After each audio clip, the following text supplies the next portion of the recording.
What drew me to glass? I was always an artist and kind of grew up in an artistic family, but just out of practicality, it just wasn't very pragmatic to imagine going into art as a career, or I needed to choose. And when I walked into a glass factory for the first time, I just knew right away. I mean, it was like so dynamic. There's so much movement. There's fire, of course, and it's creating something with your hands, and you can do everything but touch it, which is one of the other things. It's like it's just really challenging. I mean, the combination of the dirty industrial setting, kind of producing these like really elegant, beautiful things, just drew me right in. I've always been an artist and had gone to art school. I went to the Northwest School growing up and alternative schooling, and come from a long line of artists in our family, but it just really didn't seem pragmatic to imagine being an artist. You got to feed yourself and get shoes on your feet. And when I found that there was an outlet or a way to be creative and work in the glass industry, that's kind of how I started. My first job was in a factory, so I wouldn't say my introduction to glass was through the institutional or like through scholastic, the approach, the accredited version of glass. I definitely was in the factory setting where it's like, make it now, make it right, make it faster, and kind of old world apprentice style. And definitely by proxy of being in Seattle, I ended up working with some of the best and just having those doors be available to me. Part of the reason I like it, if it was too easy, I wouldn't be entertained. If it wasn't challenging, I don't know if it would keep my attention the same way it has for 26 years. So, I mean, it keeps you honest. You're never done you're only as good as your last piece. You're never done trying to get the thing that you're working on off the pipe. And I think what I do like about it, and one of my favorite things about it, is how permanent of a material it is. It uses an extreme amount of resource, but that's why an elder, Joe David, a wise elder from New Chalnuth tribe, said to me, wow, this is so amazing, but it takes so much energy. You better be making something that's worth it.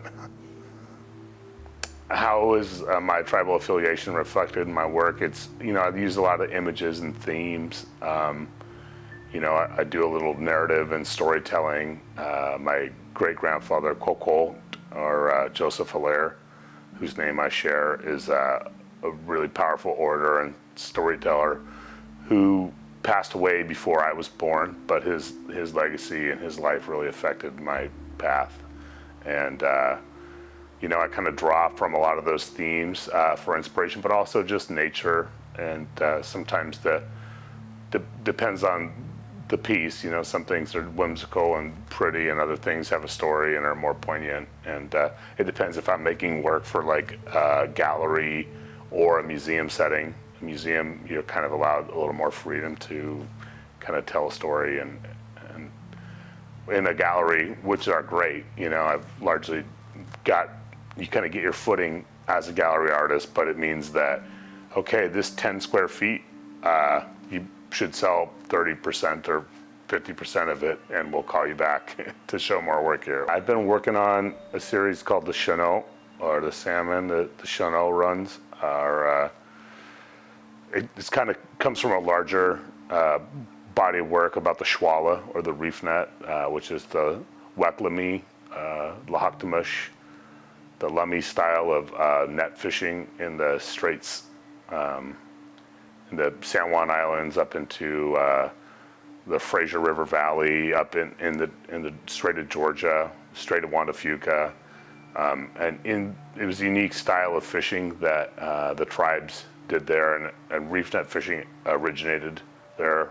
There's a great photograph of my great-great-grandfather, Heitaluk Osium, catching or teaching the settlers how to reef net fish.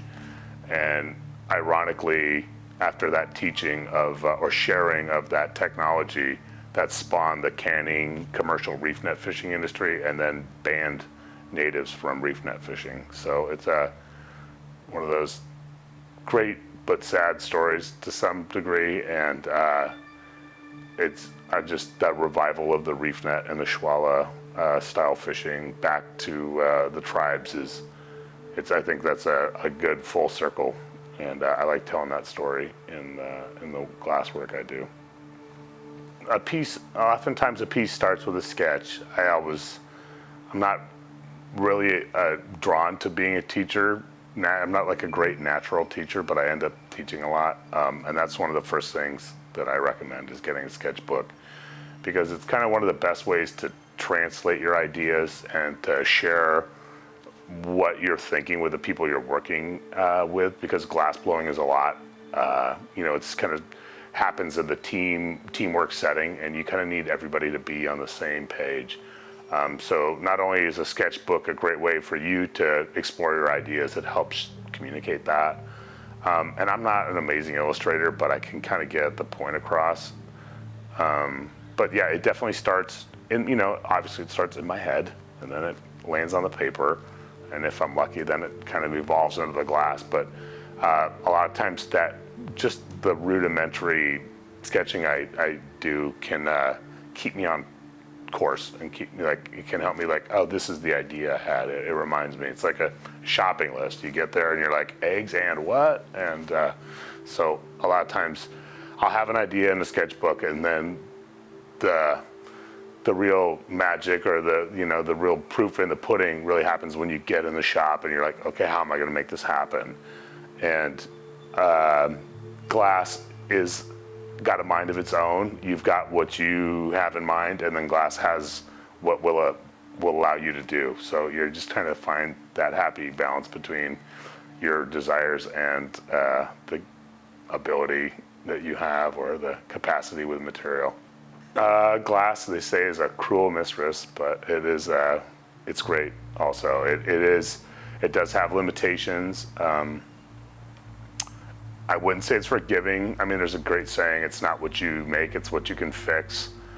And I mean, a lot of times along the way, it's for people that, I've noticed a lot of times artists have a low to high level degree of OCD and some desire to have it be just this way.